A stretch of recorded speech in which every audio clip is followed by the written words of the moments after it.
सोनम वांगचुक मामले के अंदर आज सर्वोच्च न्यायालय के सामने सुनवाई हुई। सुप्रीम कोर्ट ने आज केंद्र सरकार को नोटिस जारी कर दिया है। कैसे? वांगचुक की पत्नी गीतांजलि अंगमो की याचिका पर, जिन्होंने कहा है कि सोनम वांगचुक की गिरफ्तारी पूरी तरह अवैध है।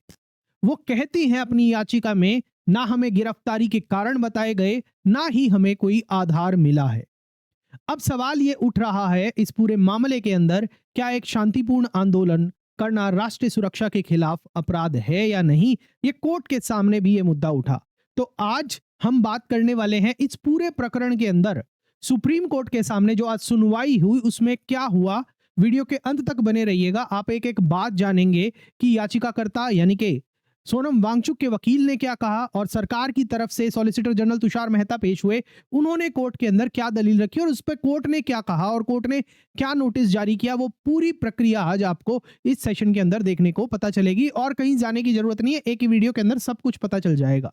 मेरा नाम आशीष जैन है और मैं संस्थापक हूं धून लॉ मेंटर का, जहां हम आपकी तैयारी करवाते हैं न्यायिक सेवा परीक्षाओं की और सहायक अभियोजन अधिकारी परीक्षाओं की। तो चलिए वीडियो को स्टार्ट करते हैं और सबसे पहले ये समझते हैं कि मामला क्या है, केस का नाम क्या है, कौन से जजेस के सामने मामला पेश हुआ, उसको एक बार समझते हैं। देखिएगा कि मामले का नाम है गीतांजलि जे अंगमो बनाम भारत संघ एंड अनदर। गीतांजलि जे अंगमो बनाम भारत संघ और अन्य। क्रिमिनल रिट पिटीशन नंबर है 399/2025 और यह सुनवाई जस्टिस अरविंद कुमार और जस्टिस एन.वी. अंजारिया की पीठ ने की थी, उनके सामने हुई थी। और मामले की पृष्ठभूमि को समझते हैं। सोनम वांगचुक को लद्दाख में हुए राज्य का दर्जा मांगने वाले आंदोलन के बाद हिरासत में लिया गया। उनकी पत्नी ने अनुच्छेद 32 के तहत सुप्रीम कोर्ट में हैबियस कॉर्पस याचिका दायर की, यानी कि बंदी प्रत्यक्षीकरण की याचिका दायर की मौलिक अधिकारों के हनन के अगेंस्ट। यानी कि किसी को, और ये हैबियस कॉर्पस क्या है, बंदी प्रत्यक्षीकरण क्या है, इसके ऊपर मैंने आज सुबह ही एक वीडियो डाला है पूरे मामले के बारे में, क्या होता है हैबियस कॉर्पस, आप उस वीडियो को भी देख लीजिएगा। देखिए, मैं आपको वैसे बता देता हूं कि हैबियस कॉर्पस की जो याचिका होती है वो किस लिए होती है। हैबियस कॉर्पस की याचिका होती है कि अगर किसी को गलत तरीके से, किसी को गैर कानूनी ढंग से अगर अरेस्ट कर लिया गया है तो उसको तुरंत रिहाई के ऑर्डर के लिए होता है। मतलब कि किसी को गलत तरीके से कैद में नहीं रखा जाता। यहां पर जो याचिका करता है उन्होंने कहा है कि ना मुझे, यानी कि सोनम वांगचुक की पत्नी को ना पता और ना ही मेरे पति को गिरफ्तारी के आधार बताए गए। इस बिना पर ये बंदी प्रत्यक्षीकरण यानी कि हैबियस कॉर्पस रिट सर्वोच्च न्यायालय के सामने पेश की गई है। याचिका में भारत सरकार, लद्दाख प्रशासन और जोधपुर सेंट्रल जेल के अधीक्षक को पक्षकार बनाया गया है। सीनियर एडवोकेट कपिल सिब्बल जो गीतांजलि का पक्ष रख रहे थे, वो बोले कि अगर गिरफ्तारी के आधार ही नहीं दिए गए हैं तो हम अदालत में चुनौती कैसे दें, ये अनुच्छेद 22 का उल्लंघन है, हनन है। वहीं पर सॉलिसिटर जनरल तुषार मेहता जो सरकार का पक्ष रख रहे थे, केंद्र सरकार का पक्ष रख रहे थे, उन्होंने कहा कि गिरफ्तारी के कारण हमने वांगचुक को बता दिए हैं, पत्नी को बताने की कोई कानूनी आवश्यकता नहीं है। यह बात ध्यान रखिएगा। सरकारी वकील सरकार की तरफ से सॉलिसिटर जनरल तुषार मेहता ने कहा कि हमने जो गिरफ्तारी के कारण है वो सोनम वांगचुक को बता दिए हैं, पत्नी को बताई जाने की कोई आवश्यकता नहीं है।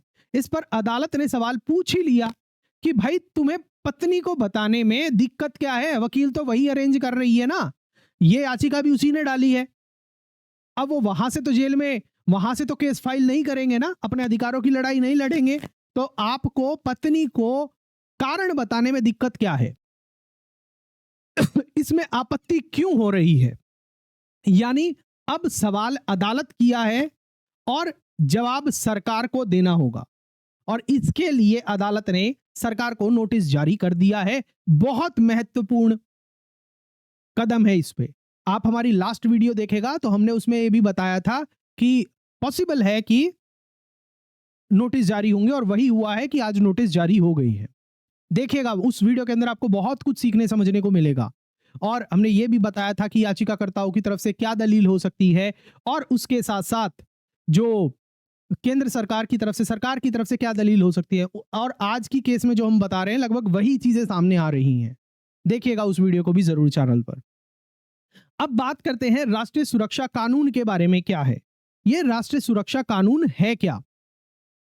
एनएसए यानी कि नेशनल सिक्योरिटी एक्ट 1980 का ये कानून सरकार को अधिकार देता है कि वो किसी भी व्यक्ति को 12 महीने तक बिना मुकदमा चलाए हिरासत में रख सकती है अगर सरकार को लगता है कि वो व्यक्ति राष्ट्रीय सुरक्षा या फिर सार्वजनिक व्यवस्था के लिए खतरा है।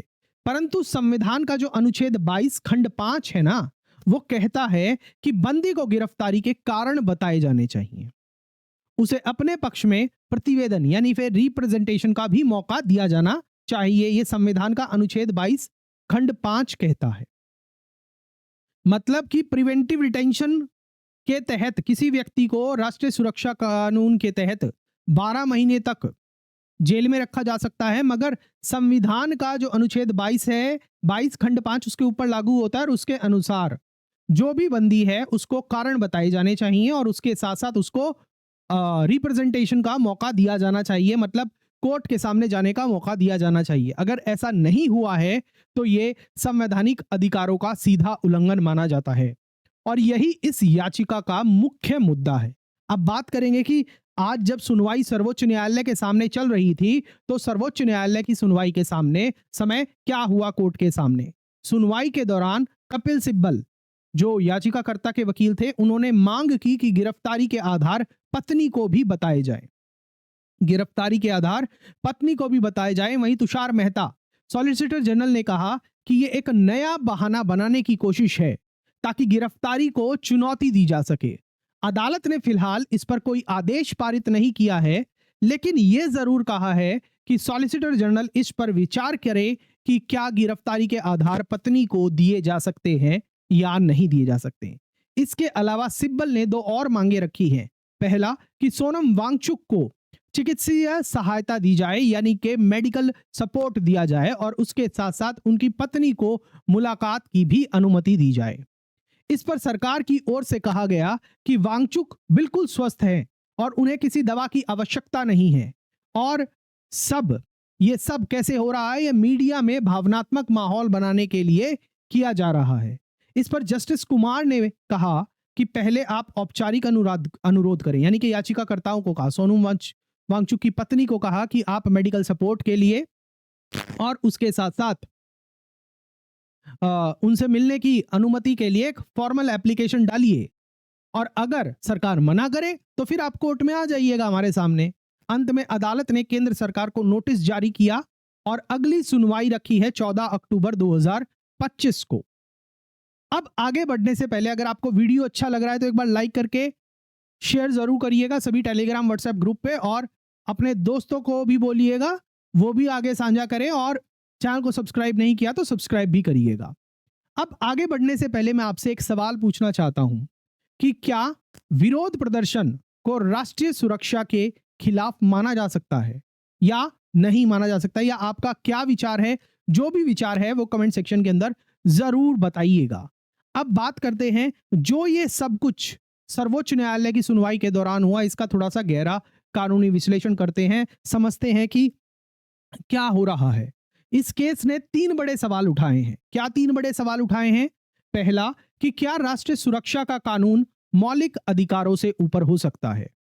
अनुच्छेद 19 जो शांतिपूर्ण विरोध का अधिकार देता है, अनुच्छेद 21 जो जीवन और स्वतंत्रता की गारंटी देता है और अनुच्छेद 32 जो केवल तभी हिरासत की अनुमति देता है जब सभी प्रक्रियाओं का पालन हुआ हो। अगर गिरफ्तारी के कारण नहीं बताए गए हैं तो ये न्यायिक समीक्षा के आधार के अधिकार का भी उल्लंघन है। दूसरा सवाल जो इस केस ने उठाया वो ये है कि क्या परिवार को भी गिरफ्तारी के आधार बताए जाने चाहिए? हालांकि इस पर कानून के अंदर कोई स्पष्ट उल्लेख नहीं है, सीधा उल्लेख नहीं है, लेकिन अदालतें कई बार कह चुकी हैं कि न्याय का मूलभूत सिद्धांत है कि जानकारी कि मतलब जानकारी आप जितना देंगे उतना बेटर रहेगी। अब सुप्रीम कोर्ट को इस ग्रे एरिया को स्पष्ट करना होगा। लग रहा है इस केस के अंदर सुप्रीम कोर्ट इस बात को भी डिसाइड करेगी। तीसरा जो है सवाल वो उठ रहा है सामाजिक और राजनीतिक प्रभाव पर। सोनम वांगचुक सिर्फ कार्यकर्ता नहीं है बल्कि एक प्रतीक भी है गांधीवादी विरोध के और पर्यावरण चेतना के। ये मामला तय करेगा कि भारत में असहमति को कितना स्थान मिलेगा। अब बात करते हैं कि इस केस में आगे क्या हो सकता है। अगली सुनवाई 14 अक्टूबर 2025 को होने वाली है और अगर सुप्रीम कोर्ट को प्रक्रिया में कोई त्रुटि मिलती है तो वो वांगचुक की तुरंत रिहाई का ऑर्डर दे सकती है। ये और अगर कोई त्रुटि नहीं मिली, कोई खामी नहीं मिली, तो ऐसे ही जो सोनम वांगचुक की है वो जेल में यात्रा जारी रहेगी। ये केस भविष्य के सभी एनएसए मामलों के लिए भी, नेशनल सिक्योरिटी के मामलों के लिए भी एक मिसाल बनने वाला है। क्यों? क्योंकि क्या कोई व्यक्ति बिना मुकदमे के इतनी लंबी अवधि तक हिरासत में कैसे रह सकता है एक लोकतांत्रिक देश के अंदर। अब अंत में हम अपने निष्कर्ष की तरफ चलते हैं। तो अब निष्कर्ष ये है कि जो गेंद है वो सरकार के पाले के अंदर है। क्या केंद्र सरकार अदालत को संतुष्ट कर पाएगी या सुप्रीम कोर्ट एक बार फिर से स्वतंत्रता और कानून के संतुलन की नई परिभाषा लिखेगा?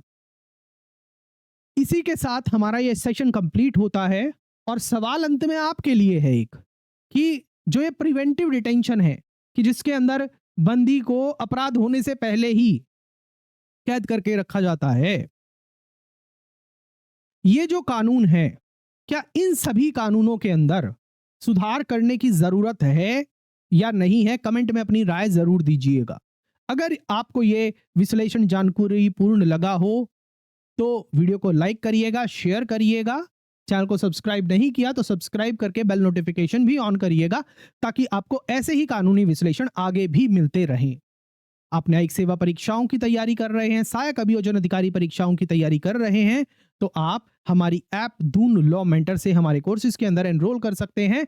उसी के साथ और वहीं से आप अपनी उत्तर प्रदेश एपीओ की भी तैयारी स्टार्ट कर सकते हैं। हिंदी और इंग्लिश दोनों माध्यम के हमारे बैचेस स्टार्ट हैं। मिलता हूं मैं आपसे अगले वीडियो में। जय हिंद।